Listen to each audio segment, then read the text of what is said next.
Hello everyone, welcome back to our YouTube channel. Last పార్ట్లో యుధిష్ఠిరుడు అర్జునుడితో, అర్జున, నీవు ఆ మహేంద్రుడి వరప్రసాదానివి, మరి నీ తండ్రి సమానమైన వాడితో నీవు యుద్ధం చేయగలవా అని అడుగుతాడు. ఆ తర్వాత ఏం జరిగిందో ఇప్పుడు తెలుసుకుందాం.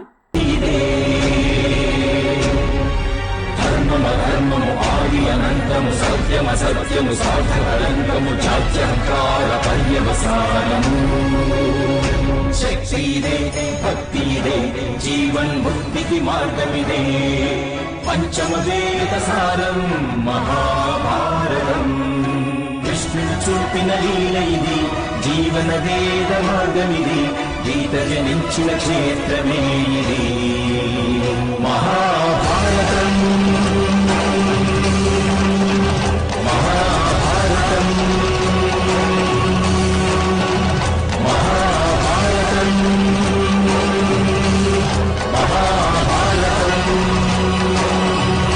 అర్జునుడు వేదాలను అనుసరించి ఆ మహేంద్రుడి కంటే ప్రముఖమైన వాడు దేవతల్లో ఒకడున్నాడు, అగ్నిదేవుడు. అగ్నిదేవుణ్ణి దేవతలందరిలో ప్రముఖుడని అంటారు. నేను ముందుగా ఆ అగ్నిదేవుణ్ణి ఆరాధించి మా నాన్నగారి అనుగ్రహం పొందుతాను. ఒకవేళ నేను మా నాన్నగారి అనుగ్రహం పొందలేకపోతే మరుక్షణమే మృత్యువును పొందుతాను అని అంటాడు.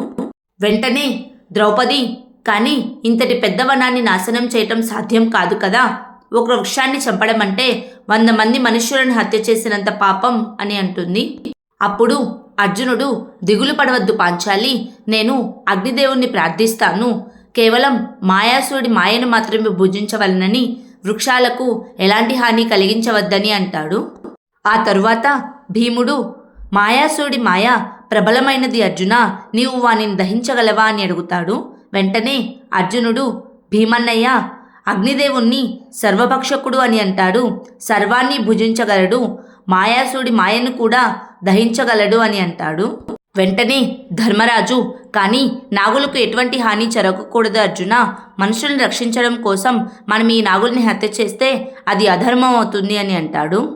ఆ తరువాత అర్జునుడు అగ్నిదేవుడికి ప్రార్థించగా అగ్నిదేవుడు ప్రత్యక్షమై ఆ మాయావనాన్నంతా దహించడం మొదలు పెడతాడు.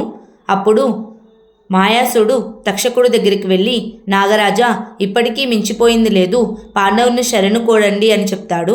వెంటనే తక్షకుడు, మాయాసురా, ఆ రోజు నీవు నా వనాన్ని మాయావనంగా మార్చడానికి సహాయం చేయకపోతే ఈరోజు నిన్ను నేను కాటువేసేవాడిని, మరణం పట్ల భయం లేని వారు ఎప్పటికీ ఎవరిని శరణు వేడరు అని అంటాడు.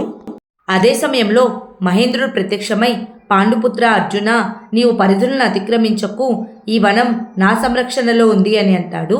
వెంటనే అర్జునుడు, ఓ మహేంద్ర, మీ సంరక్షణ ఈ సమస్త విశ్వానికి లభిస్తుంది, అయినప్పటికీ సమర్థుడైన యోధుడు తమ అవసరానుసారం భూమిని ఉపయోగించుకుంటాడు, మరి మేమెందుకు ఉపయోగించుకోకూడదు మహేంద్ర అని అడుగుతాడు.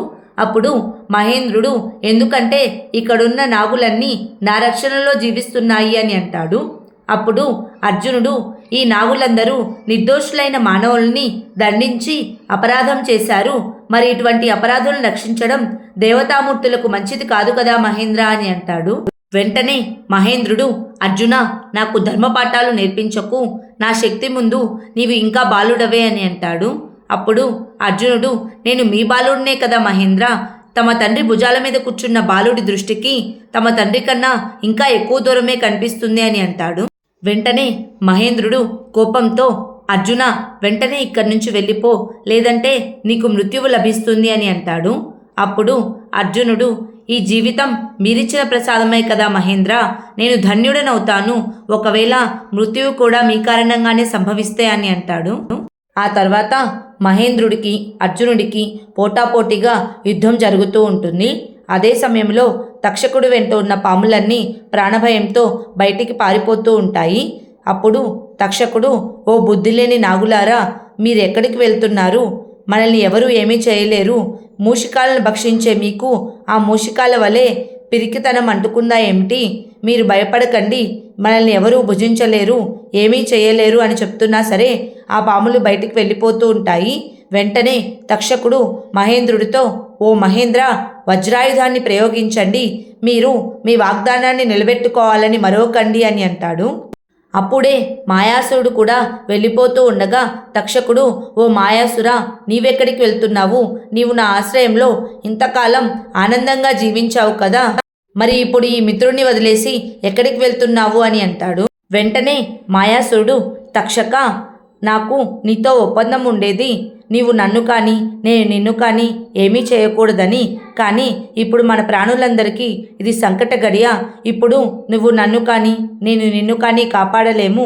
కనుక నేను పాండవులను శరణు కోరడానికి వెళ్తున్నాను అని చెప్పి బయటికి వెళ్తాడు.